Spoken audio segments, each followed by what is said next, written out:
talk about culture.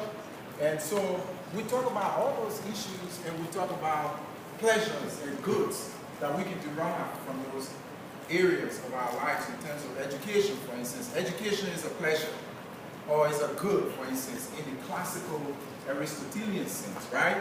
Aristotle. I will talk to you a lot about Aristotle. So we talk about education, we talk about health. Health is also a pleasure, and it's a good. To be healthy is a good, right? And being healthy can also be a virtue as well. So those are the kinds of issues I will talk about in the context of moral leadership and development, if you like. Okay, next. All right, so what you want to ask, but why are we talking about this? Because we could have been talking about a lot of different topics, right? But why are we taking time at this point in time to talk about the moral issues involved in education, right? The moral issues involved in leading, right? Not just leading, but following as well. Because, you know, as the saying goes, good leaders make good followers. Good followers make good leaders. Like, some people often say, you make the leaders that you deserve. Okay, you make the leaders that you deserve. Because the leader is a manifestation, the leader is an anatomy of everything that a group stands for. Okay? Both good and bad as well. Okay? So, and the reason why we are paying some attention to this topic, again, is because we say that the breakdown of leadership, right, as a result of the moral crisis, for instance, that what we have in Liberia today, is because leaders and both followers are culpable in that. That means because leaders and followers aren't paying attention to certain values, certain virtues. And then, well, you know, we have economic, we have cultural, right? And we have political consequences from the breakdown, right, of leadership and the breakdown of specifically moral leadership. There are cultural consequences of that, there are economic consequences of that, there are, you know, educational consequences, there are a host, a slew of consequences associated with the breakdown of good leadership, effective leadership, okay? And then, because we have this phenomenon where there is a breakdown in moral leadership in the country, governance has become very difficult. It has become very difficult to govern Liberia.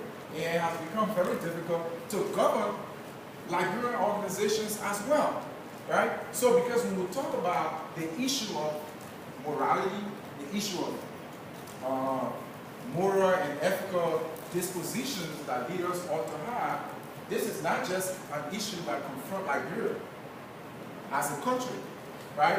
But you can break that down to Liberian organizations as well, okay? All right, and another thing is there's not enough data out there on these kinds of issues. Obviously, there's a lot of data on leadership, right? You check the literature on leadership, the academic literature on leadership, there's a slew of data, okay? But really, there's not specifically data on some of the reasons for governance and leadership failures in Liberia. So that's what I'm trying to do, to try to fill in some of the gaps that exist, both academically and also in our practical lives as well, by this presentation.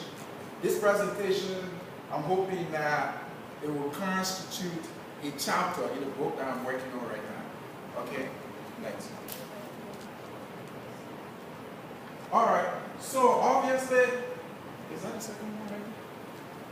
All right, so we've talked about the idea of the breakdown of leadership and breakdown of governance in Liberia, all right, as a result of the moral crisis, right? But we also want to talk about solutions.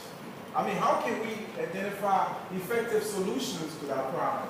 So we say, well, first of all, the solutions exist. There were a whole idea of, you know, the toboggi, you know, cassava leaf, and et cetera, as analogs of some kind of methodology that I'm using, right? Social science methodology that takes into consideration both moral philosophy, psychology, developmental psychology, and so that, you know, I can build some kind of picture, some kind of CTCs that will give us some kind of complete picture, or a picture that will be much more closer, right, to completeness in terms of how we can both diagnose this problem, right, and how we can identify effective solutions. Because it's one thing to diagnose a problem to a situation that we've been talking today a lot about some of the problems that exist in our education, the inadequacies that exist in our educational networks, our educational systems, our educational policies as well, and some of the problems that exist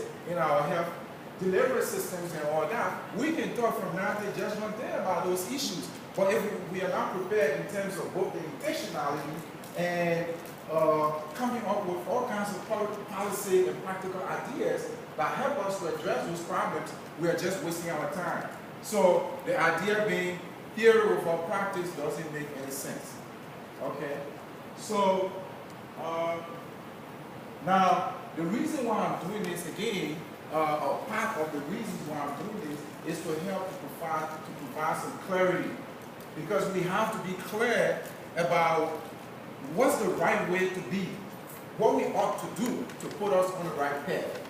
We have to be clear both in terms of the conceptual level and at the practical level as well. Okay, so how can we bring about some kind of conceptual clarity to this problem, the problem of the lack of morality, if you like, for lack of a better term, or yet a better term, the lack of an ethical disposition in how we approach the whole idea of leading, right? And the whole idea of followership as well. Because the idea here is that leadership presupposes, effective leadership presupposes effective followership. Okay, next. All right, so now to identify some kind of methodology that makes sense, that works, I had to go back into classical moral philosophy in terms of Aristotle. You know, Aristotle wrote this book, I think in Greek it's called Ethica Nicomachean. Now, translation, Nicomachean Ethics. So the Nicomachean Ethics has a lot of books to it.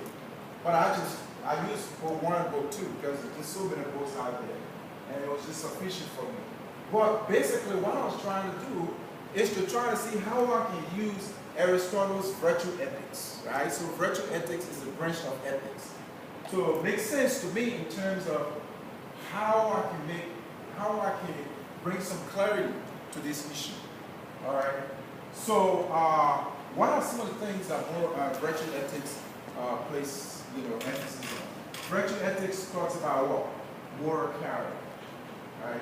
Not necessarily the right action. So you take an action, like for instance, if you like to have a lower cholesterol, right? So you say the idea so much is not having lower cholesterol being the right action, right? But how can that become a part of my character? How can the whole idea of me having a lower cholesterol, knowing that there are certain practical steps I need to take that will result in a lower cholesterol, and lower cholesterol being a virtue as a result of that, right? So what can I do to bring that virtue, to make that virtue into reality, transform that virtue into reality? And obviously, it's a very complicated question. It's a very, very difficult question. It's a problematic question. Okay? So, and then the idea of what kind of person I want to be, or what kind of person I ought to be, or what kind of person should I be? What kind of person should one be? That's a very fundamental question. Why are you here today? You could have been somewhere else. What is the opportunity cost of being here today? The opportunity cost to you of being here obviously might be less than the opportunity cost of being somewhere else. That's the reason why you chose to be here. Well, that's a very economic calculus. Okay? But you might say, okay, I don't want to, start comparing ends on the basis of, what benefit I can get out of it, economic benefit. But I want to be obviously concerned about me, my character, who I am, is how can I be, a good person. All right. So what allows me to lead the kinds of lives that I want to lead, right? Which is obviously the good life. Everybody wants to lead a good life. Now, how we define a good life? You know, I mean, what is the mechanism of achieving that good? G-O-D, good, the good life. We might, you know, have different paths toward that good life. We may have different ways of defining that good life. But here, in terms of the Aristotle, we have a specific way of defining that good life. And it's part of what I'm trying to do in this presentation. So, obviously, the good life, happiness. So what is